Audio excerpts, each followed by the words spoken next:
കരിങ്കൊടി പ്രതിഷേധത്തിനിടെ പരിക്കേറ്റ പരിയാരം മെഡിക്കൽ കോളേജിൽ ചികിത്സയിലായിരുന്ന ആരോഗ്യമന്ത്രി ആശുപത്രി വിട്ടു.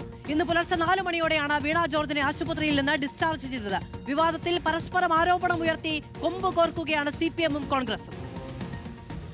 കഴുത്തിന് ക്ഷതമേൽക്കുകയും കടുത്ത വേദനയും അനുഭവപ്പെട്ടതിന്റെ ഭാഗമായാണ് മന്ത്രിയെ പരിയാരത്തേക്ക് മാറ്റിയത്. എന്നാൽ ഇന്നലെ രാത്രി ഓൺലൈനായി ചേർന്ന മെഡിക്കൽ ബോർഡ് യോഗത്തിൽ മന്ത്രിയുടെ ആരോഗ്യനില മെച്ചപ്പെട്ടതായി വിലയിരുത്തി. ഇതിന് പിന്നാലെയാണ് ഡിസ്ചാർജ് ചെയ്യാനുള്ള തീരുമാനം. ആശുപത്രി വിടാനുള്ള മന്ത്രിയുടെ കൂടി താൽപര്യത്തിലാണ് പുലർച്ചെ 4 മണിയോടെ വീണ ജോർജ് പരിയാരത്തുനിന്നും തിരുവനന്തപുരത്തേക്ക് മടങ്ങിയത്.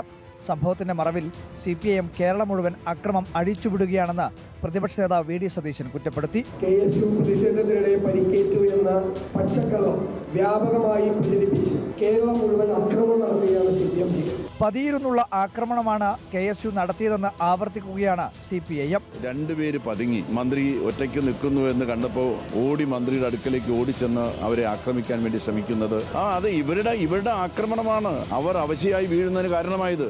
അതേസമയം മന്ത്രിയുടേത് നാടകമാണെന്ന് ആവർത്തിച്ച് മന്ത്രിക്ക് മികച്ച നടിക്കുള്ള അവാർഡും കോളറയും പോസ്റ്റലായി KSU അയച്ചു നൽകി. KSU പ്രവർത്തകർക്കെതിരെ വധശ്രമത്തിന് കേസെടുത്തതിൽ നിയമ നടപടിക്കും കോൺഗ്രസ് തയ്യാറെടുക്കുന്നു. റിപ്പോർട്ടർ, കണ്ണൂർ.